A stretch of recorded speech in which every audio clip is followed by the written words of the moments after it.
Dans cette capsule, je vous montre comment partager un fichier ou un dossier à des personnes précises dans Google. Donc, à partir de n'importe quel dossier ou fichier, vous pouvez cliquer droit sur celui-ci pour faire apparaître le menu contextuel.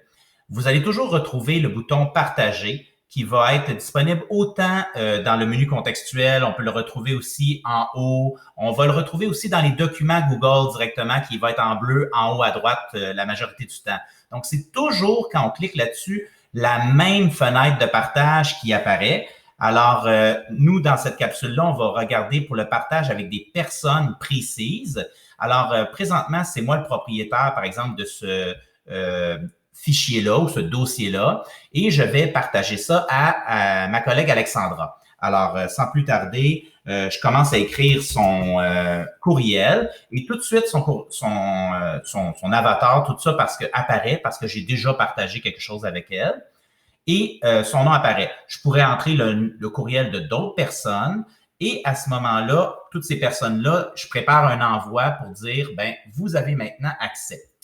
Avant d'envoyer mon invitation, j'ai ici un menu déroulant qui me permet de dire est-ce que je souhaite que cette personne-là ait un accès en lecture ou comme éditeur. Donc, lecteur, c'est simplement que la personne va avoir le droit de ouvrir le document, elle peut le télécharger, elle peut se créer une copie, elle peut l'imprimer, mais elle ne peut pas le modifier, elle ne peut pas le supprimer. Donc, dans le cas d'un dossier, la personne ne pourra pas ajouter un fichier dedans, ne pourra pas supprimer un fichier qui est dans le dossier. Donc, le lecteur a vraiment des droits limités. L'éditeur va être capable, comme on le voit ici, d'organiser. Donc, il peut ajouter et supprimer des fichiers, puis il peut les modifier aussi. Donc, ça dépend des droits qu'on veut faire.